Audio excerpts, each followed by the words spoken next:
sauce. First, the toasted sesame dressing. Let's toast some sesame seeds. I got some sesame oil. I can never open these dang things. Good thing steel's good for. If you want your toasted sesame seeds to have a bit more zing, you can use chili sesame oil. Just want enough in there to get warm to toast the seeds. We're using black sesame seeds.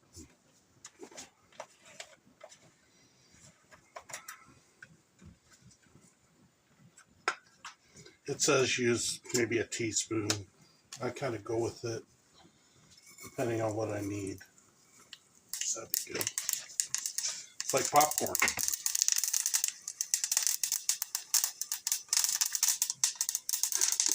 Hey, this is great. I'm going to get a shower of sesame seeds. I think I'll use a little bit more sesame oil. They're toasting pretty damn quick. I'm going to turn down my flame so I don't end up with more popcorn. Kind of small pot. I should have picked a bigger skillet. Add a little more because most of them are all over me.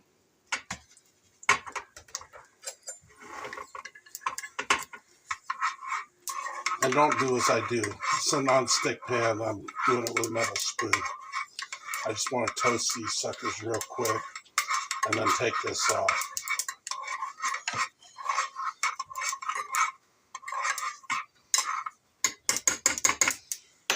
That's better.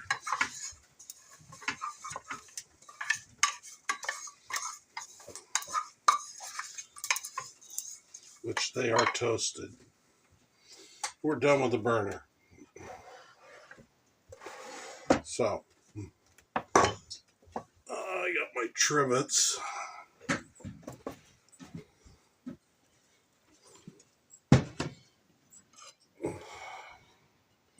Over here, set that on trivet.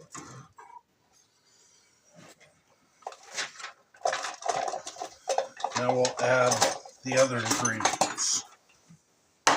Bowl.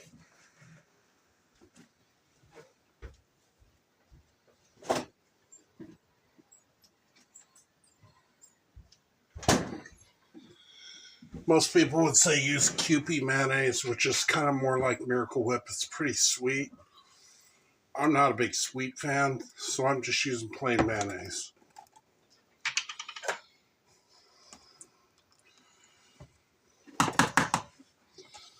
Let's do 3 tablespoons of mayo.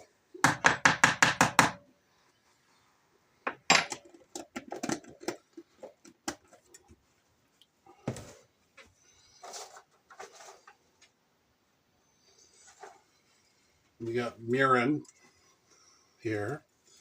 We're going to 1/2 teaspoon of mirin after I open it. Come on, no laughing. I can't grab these. I got big fingers and these are little tiny holes.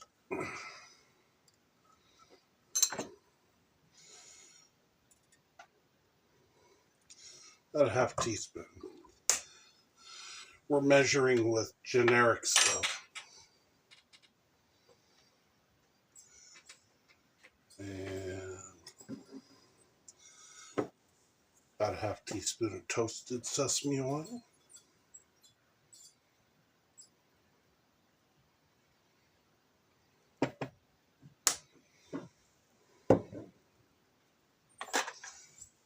And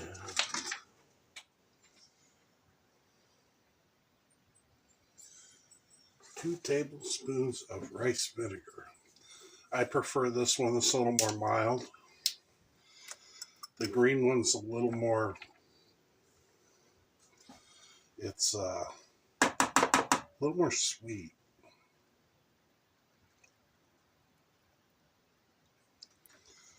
Put that in.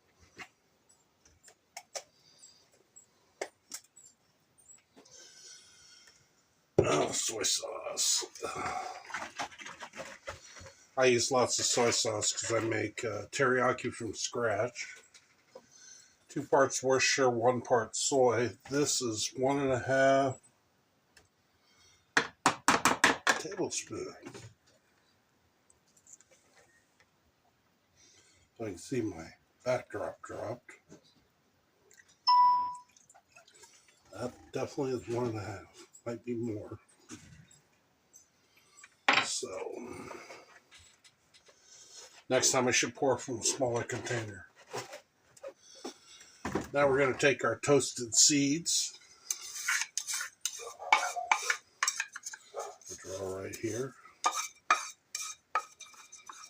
Black seeds tend to have a little bit deeper flavor, a little more nutty. And mix that in.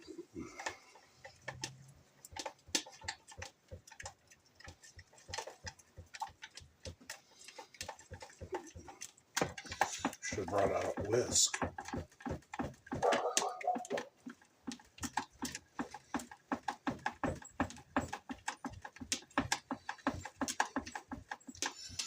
And this is for basically Japanese version of coleslaw.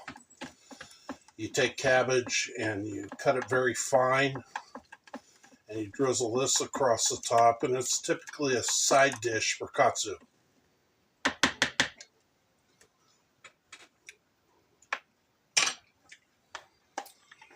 It's a little sweet.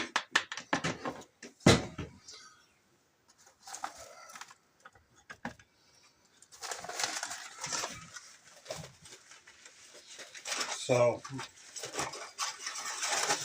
we're going to put a teaspoon of regular sugar.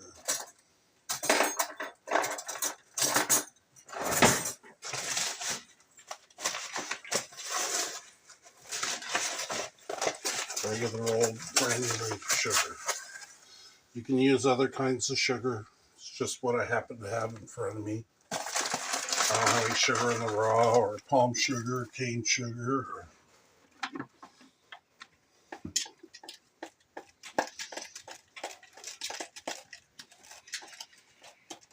And I'm going to make the katsu tonight, tonkatsu. So I wanted to get the sides ready.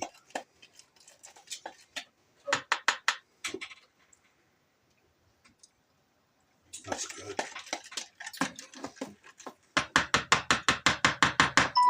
So that one's done.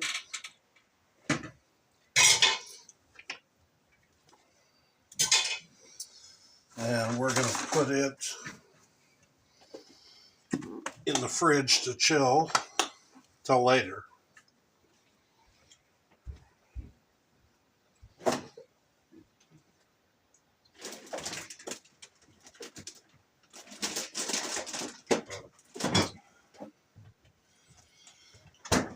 Let me wash out this pan because I'm going to use it again. Fix my backdrop.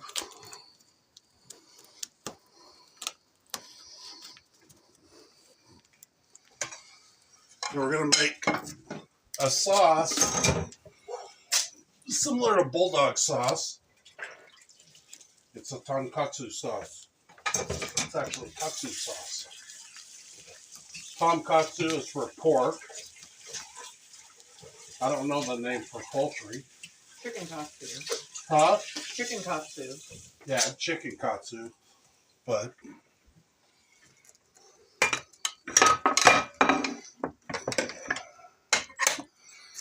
I hope my burners light again.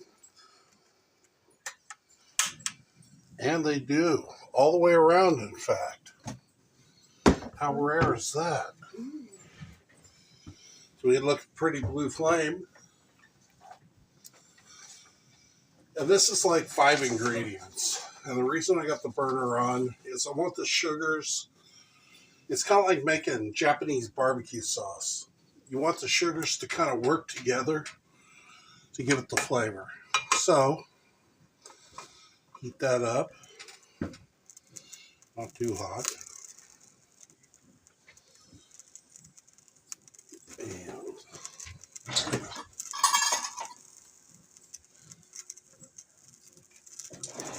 it calls we're gonna make a double batch.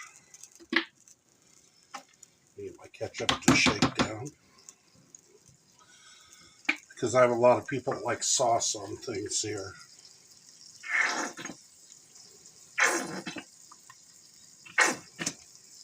See how much of a mess I can make with ketchup. So, half a cup of catsup.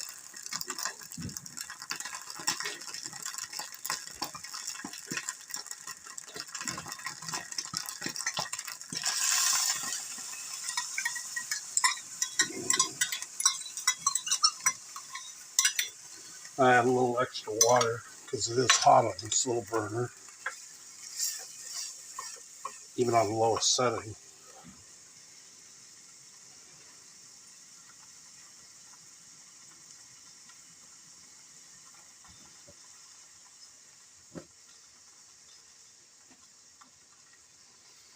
All right.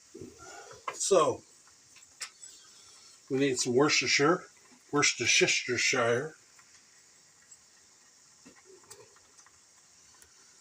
It says 2.5 teaspoons, so that means 5.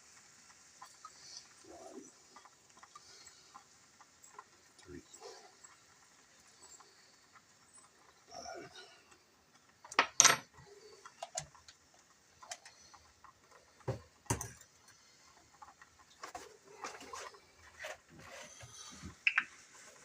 Soy sauce again. So a tablespoon of soy sauce, so we need 2.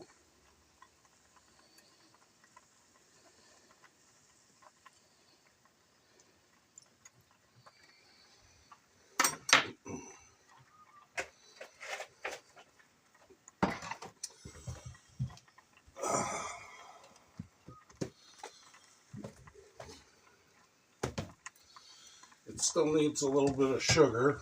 We're going to add a little bit of onion powder, probably half a teaspoon,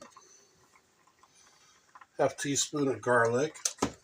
I like lots of garlic, so depending on what you like too.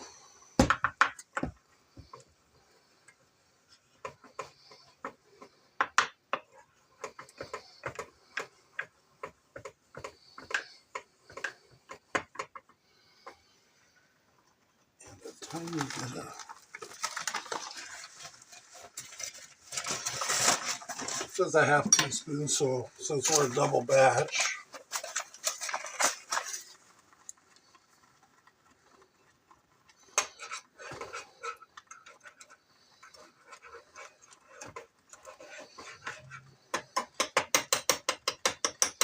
see if I can not tip my pot.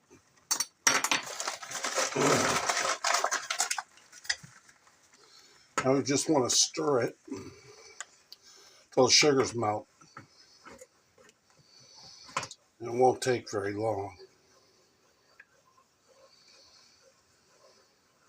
But the sauce should be real clear. Right now it's real grainy. See how grainy it is?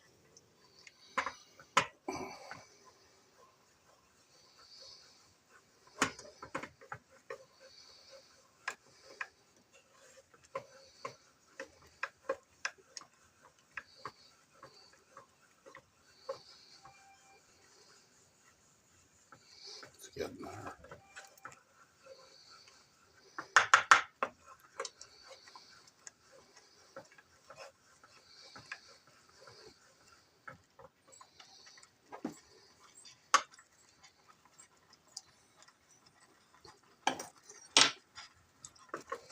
It's almost there.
Now,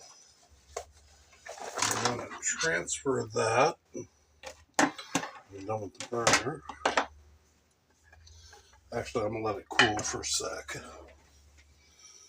Put all the stuff in my sink.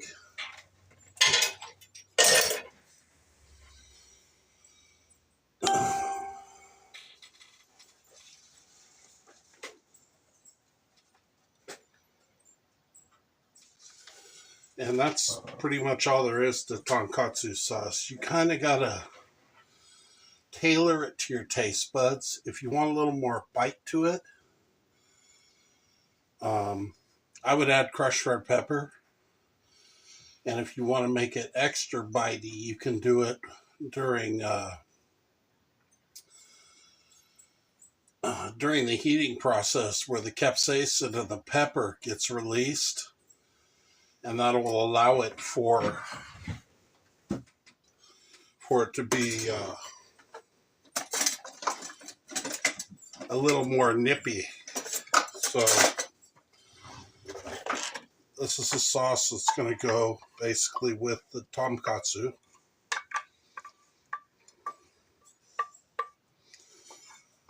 It's basically a Japanese barbecue sauce that goes with a fried cutlet.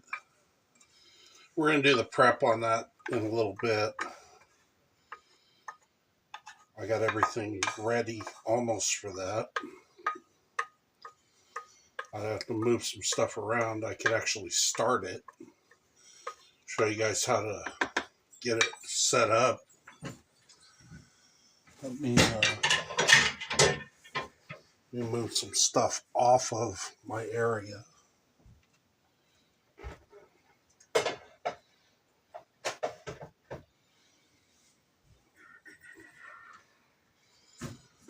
That stay heated.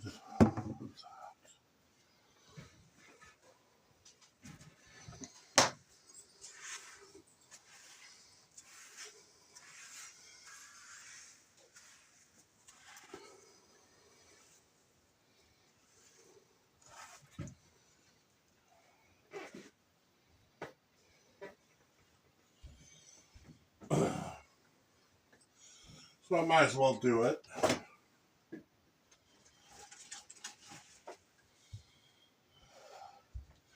What we're going to use for tonkatsu is pork tenderloin. It's the filet mignon of pork.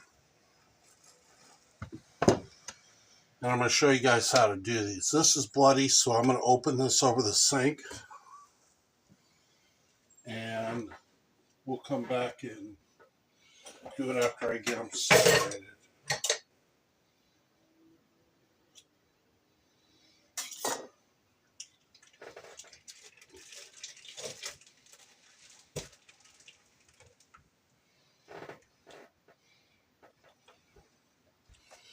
All right, that pork tenderloin. That's the part that's easy for me.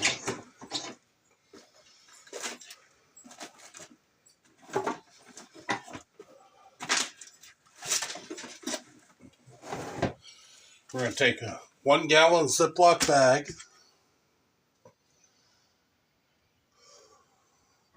My new mallet. My other one, the handle fell off.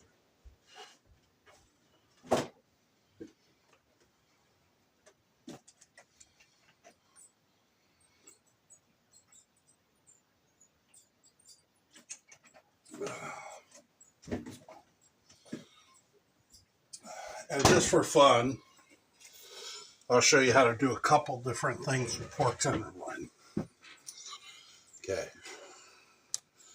Let's just play with it first. We got pork tenderloin here. Nice big long fillet, pretty consistent. Let's say you guys want to make serving size chops and stuff them. You're going to take a wide cut like this. Cut it 3/4 of the way through. You can see I didn't cut all the way through. I'm going to flip it over. And in between the in-between, I'm going to do the same thing. Now, make this nice little chop that you can stuff stuff in. I don't have stuffing, but right now. And you can stuff this pork tenderloin. Maybe stuff it with a long grain wild rice, and then lightly season the top. Put it in a casserole dish. I would do probably 425 degrees for about 20, if they're room temperature, 425 for about 25 to 30 minutes. And about halfway through, I would take a can of cream of mushroom and pour it across the top. So, and if you wanted a green veg or something like that, you could throw some broccoli or cauliflower or something on the sides when you start it with the rice. Put a little tiny bit of water. I mean, barely cover the bottom with water. That's so the juices and the fat and the stuff in the oven doesn't burn. And this doesn't have much fat in it, so it'll actually kind of steam the vegetables, get them started. And then when you pour that cream mushroom over the top, you'll have a gravy. So you have your rice, you have your meat, you'll have your gravy, and you'll have vegetable all in one dish. You don't have to mess with anything. And then whatever's left over in the dish, you can just cover it and put it in the fridge for everybody to eat later. But we're making tonkatsu. So for that purpose, I'm going to cut that. I can actually leave these butterflied. Just reverse. Not as pretty on the other side. What we're going to do, we're going to use this bag. The reason we're using the bag and not just pounding it with the mallet is I want to be sure I evenly get to pound it. Well, I get some tears because I butterflied it. But what we're going to do is dip this in egg, a little cornstarch, and panko, and we're going to fry it. Probably a combination of a little toasted sesame oil and olive oil. So I want it nice and kind of thin. I don't need to use the bumpy tenderizer end on this side. This stuff's plenty tender enough. This is filet of pork. If I was using loin chops off the whole loin, I probably still wouldn't tenderize it. So now you can see it's nice and thin. I'm going to do the same thing to this one. You want to work it side to side, and you can actually push the meat like this to work the edges out. The neat thing is you can see what's going on with the plastic while you're pounding it out. This is also a way to do what's called roulade. Roulade is a stuffed piece of pork or beef or any type of meat that's stuffed, and what you could do, Pounded and rolled. Pounded and rolled. I could take that tenderloin and butterfly it lengthwise a couple of times and open it up, and then I could pound it and stretch it twice as far, stuff it and roll it and then tie it, and then when you cut them, you can either cook it as a roast or cook it as pinwheels. So there's a lot of options to that. You can see nice and thin, nice and even, no tears. Now we're going to do just typical what I do anyways. Maybe I'll show you how to do kind of a roulade. If I was going to do a roulade on the whole piece,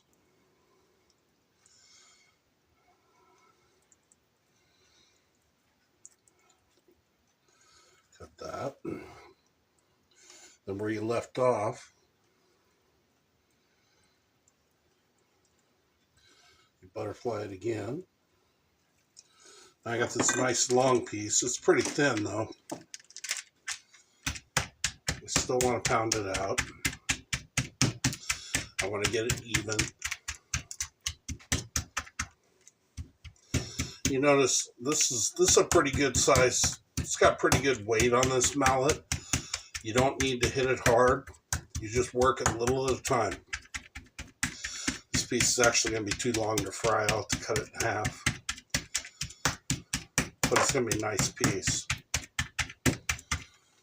So now you got this nice long thin piece.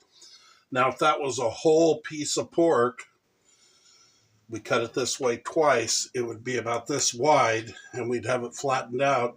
We'd be able to stuff it and roll, roll, roll, roll, and then tie it with stuffing in there, and you'd have pinwheels or whatever you want. You want to stuff it with cheese? Stuff it with cheese. If you want to stuff it with cornbread dressing, rice, make up your own stuffing. You know what goes with it. Apples go great with pork. You could put applesauce in here. Put some dried apricots if you like the fruit thing.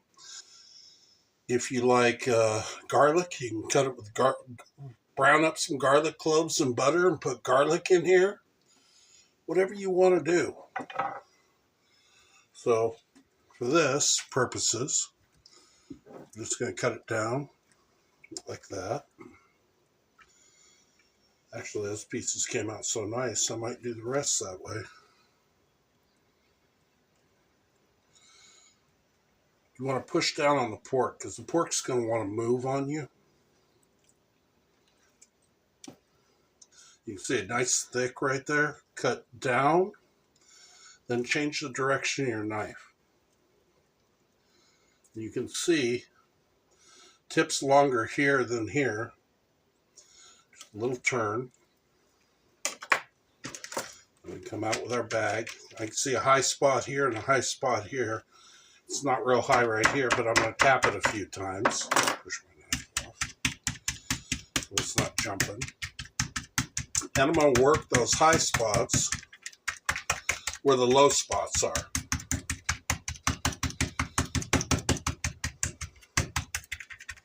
Now this one's going to come out like a stocking or a Christmas stocking or a leg. It's just the way the meat wanted to go. I just want the same consistency and thickness.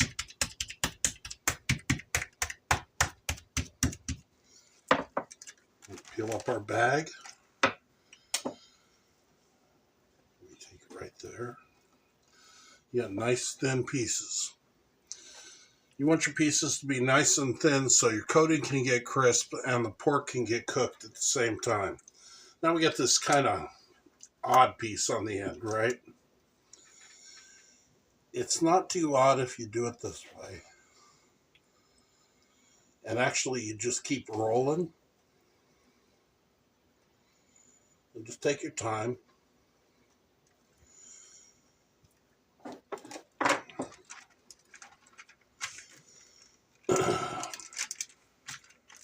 Get your baggie over it.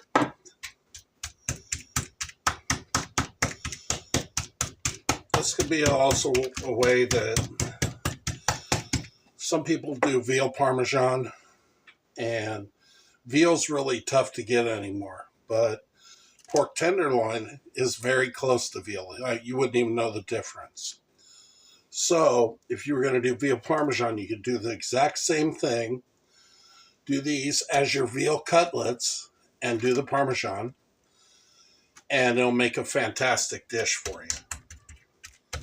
In fact, back in the day, I think it was in the mid-50s, the Italianos, the restaurants in Chicago, New York, veal was pretty expensive compared to pork.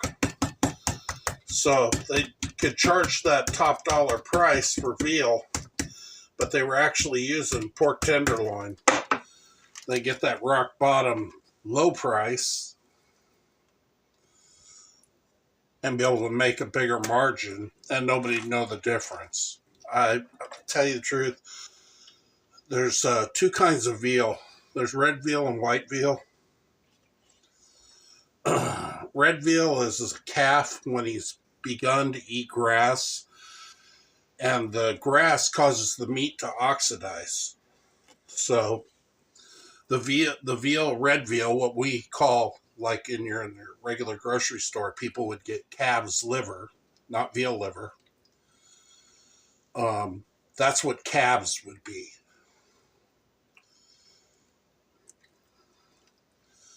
So got that piece there.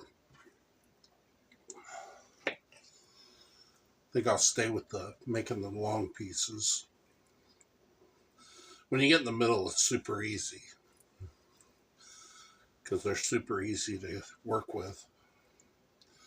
You always, if you want to do them thin, you use the flat of your hand because you can press the meat flat and you have control where the knife goes. If you need a little bit more, just take an extra cut. I guess I'll flatten these out because I need the room.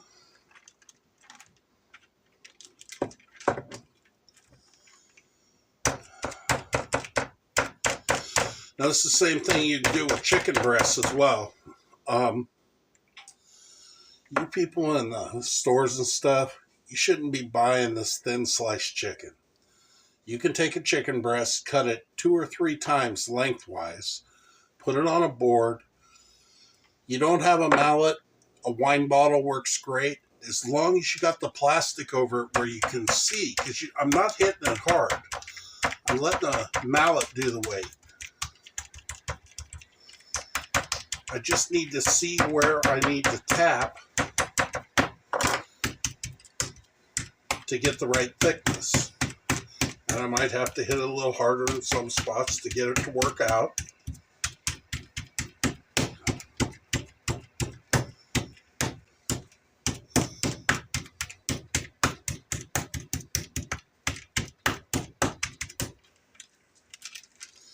And then you can see it's all nice and even.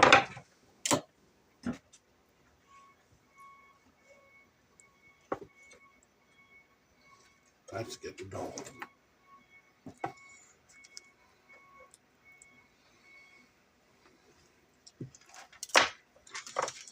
I don't know if anybody's even watching, but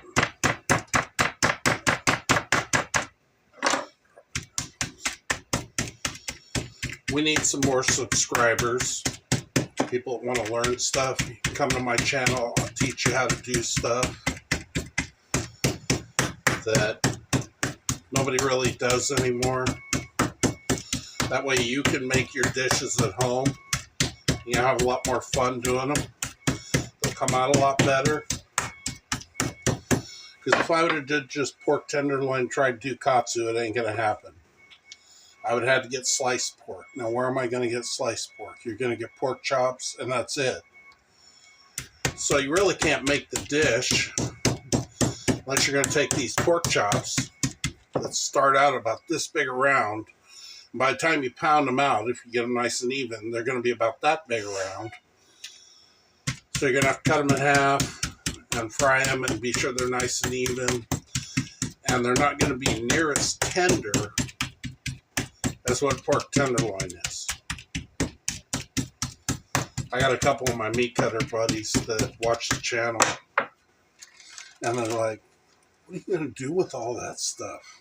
Oh, it's dinner, man. I got something else to show you I'm going to add to the katsu dish tonight. It's the largest thing I've ever seen.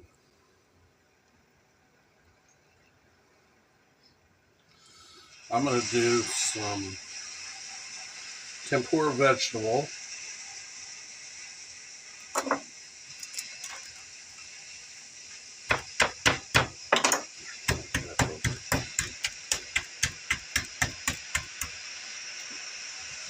Sounds like a street sweeper. It sounds like something. They're dropping a load of sand. Well, neighbors are getting gravel. That's what I thought. It sounded like sand. Neighbors are getting a load of gravel. It's raining today, so that's why we're not going to the grill. But actually, I decided the Japanese got this from the Americans, And I think the Americans got the German version from the Germans. So we're going to put up, to make katsu, this is tonkatsu. To make katsu, it's just egg wash with panko mixed. I like cornstarch more than flour. It's a lot lighter. So we're going to do cornstarch and panko, and then we're going to fry it in Japanese oils. And then we'll do it with katsu sauce, the sliced cabbage, and the sesame. And I'm going to do a tempura veg, which I'll show you in a bit. And then we're going to put that up against schnitzel, which is the same thing. It's pork tenderloin, flattened out, just like this. Same technique, except for I'm going to do that with a German dish called Spätzle. And we're going to do hunter gravy. And the Spätzle is going to be made with grilled onions, diced green onions, and Emmentaler cheese. So I make a cheese. It's basically a German macaroni and cheese. So it's going to be pretty rich. We're going to do that one. And I'll probably do that one with steamed zucchini or some green, some green veg. Then we'll do the American version. The American version is chicken fried steak. So I'll do chicken fried steak with home fries and white gravy, white sausage gravy. And I'll put all three up, and you guys can decide which one you like best.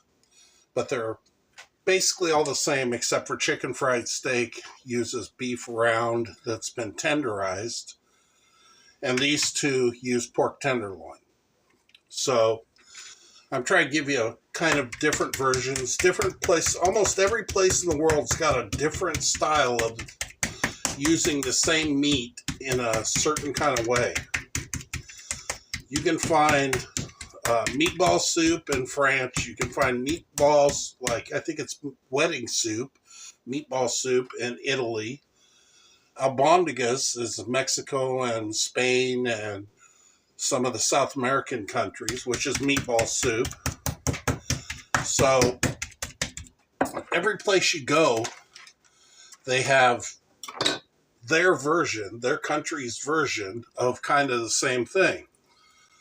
So we'll just kind of do a few different things, the variations, and you decide which one you like. I'll just show you how to lay it out, how to do it, how to cook it. It's not all barbecue on our channel. Pork tenderloin's great on the grill.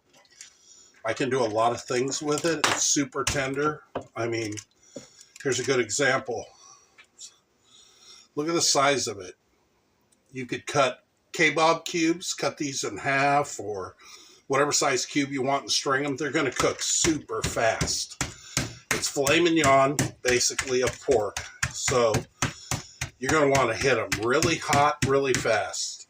You can even marinate them. You can dry season them. Whatever you want to do. I like to taste the essence of the pork and get the tenderness out. On pork tenderloin, I don't like to go with too much seasoning. I might do a finishing glaze. What's a real good one? Can't get it on the market anymore. I can make it. It's a Hawaiian pineapple ginger teriyaki.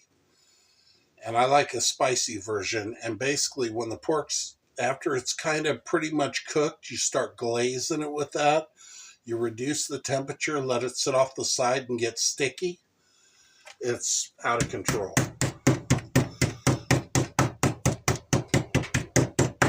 I'd like to do some Hawaiian pork. I'd like to do some Hawaiian beef. I'd like to do some Maui ribs. We'll see when I can get around to that. Prices on beef short ribs, which they're flanken cuts, it's not really that cheap right now. I saw a couple people just do flankens on a grill, which is kind of a waste. flanking ribs are off the end of the short rib, kind of right next to the prime rib, but it's only like the first two. Yeah, it's about the first two 1/2 to 3/4 inch strips you get, and they're all meat, little meat on top and all meat in between. So you got these little tiny bones, and the rest of it's like all meat. So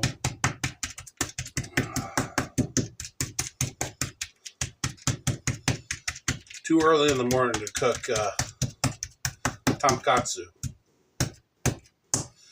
We'll cook this tonight, and I'll run another video. And then I'll do the finished dish with the stuff as soon as I get this done.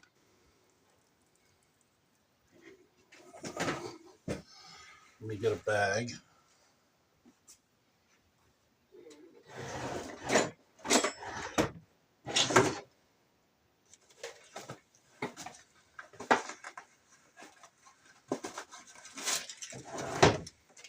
Whoop.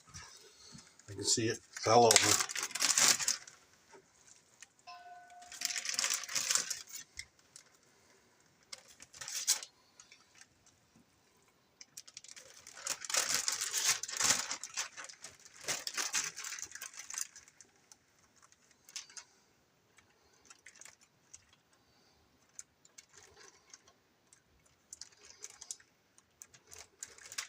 See what I get for not buying Ziplocs? So that's all ready for me to prep. I pull it out about 30 minutes before.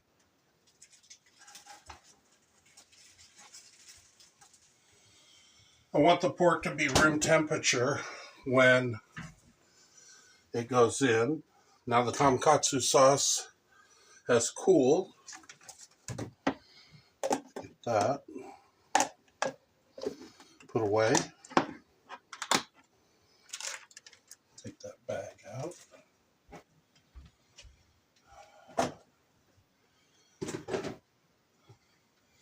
Let me wash up real quick. And I'll show you what we're going to do as far as tempura vegetables.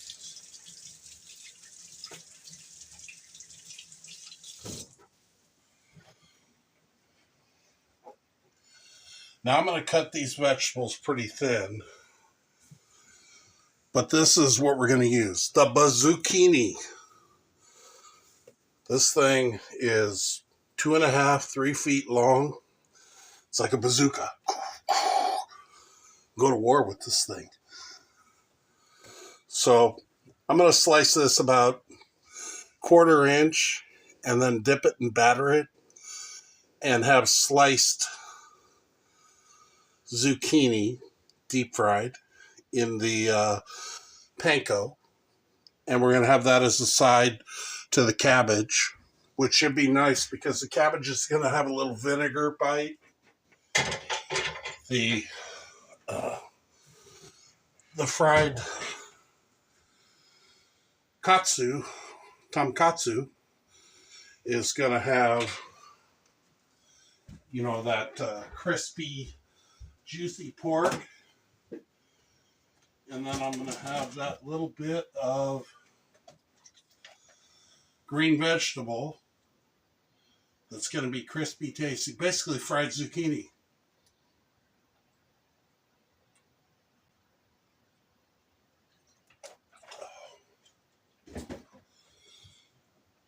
So that's it for today's stream.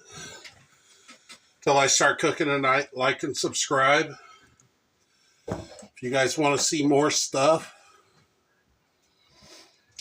catch us on Instagram, Facebook, and YouTube. YouTube's the main channel. We also have our own webpage. It's in the works. Same name.com.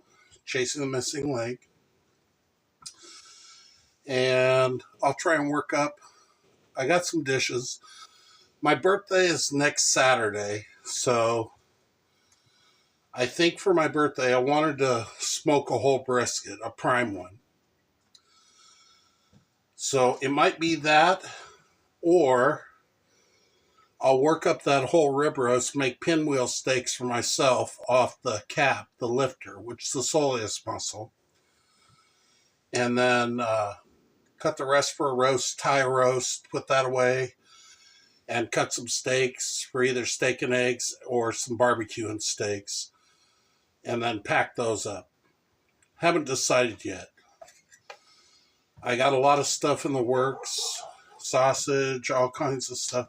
I'm just trying to space it out so I have time. If I do sausage, that's a 2-hour video from start to finish at least, because I have to bone the pork, take out the glands, separate the pork, grind the pork. I'm also going to do lamb. So I got to bone it, separate it, grind it. Then I got to put it back in the grinder. Then I got to punch the links. Then I got to twist the links. After I get all that done, then I got to cut the links, bag them, and decide. I usually put them in 3-pound bags so I can pull them out and portion them and cook them. I haven't decided what pork sausage yet. Not really into hot and sweet Italian. They're actually kind of boring. So French garlic with the cognac is good. I like the Sicilian. That's one of my favorites. Instead of an Italian sausage, it's a hot Italian base, little extra crushed red pepper, shredded Romano cheese, and cured with a Madeira red wine. It's the ultimate for spaghetti sausage. Hot Italian's got nothing on it. Wisconsin brats I just made. Cajun I can make. I could buy some chicken to do chicken shrimp Creole. I'm going to do lamb basil. I have lots of lamb right now. I also would like to get around doing a pesto stuffed leg of lamb. Bruschetta and caprese. And then Essie has bruschetta and caprese salad going sometime tonight probably. So we'll see what comes to the board. Like and subscribe. We need some more subscribers. We're trying to get our goal is 100. So we can give some stuff away. So we can give some stuff away. And not just a sauce bottle. And on our page are links to be able to get some deals on some items. There's more to come. I use a lot of OXO products. Z-Grills is on the porch, but it's wet and rainy. I'm not going to run the grill for a couple days. We're supposed to get sun in about 3 or 4 days. I don't want to get electrocuted on my porch. So just stay with us. Keep updated. We're usually posting every day. It's kind of rare if we miss a day. I think the third week in this month, I'm going to take a trip out to the coast. Some of the guys from the fishing network, Oregon Fishing Network, want to learn how to fish shark. So they might meet me out at the coast and we'll shark fish. And then if I get back, I'll grill some shark steaks, make some fajitas, do a couple, maybe I'll do seafood kebabs, and I'll marinate in creamy Sicilian, which that's a great marinade for that. Do some different things like that. But that's it for today. Like and subscribe. Comments. I'd like to see some more. Let's get our 100 subscribers so I can bust out the random number generator and send out some free stuff. Thank you. This is Dan from Chasing the Missing Link. Have a good one.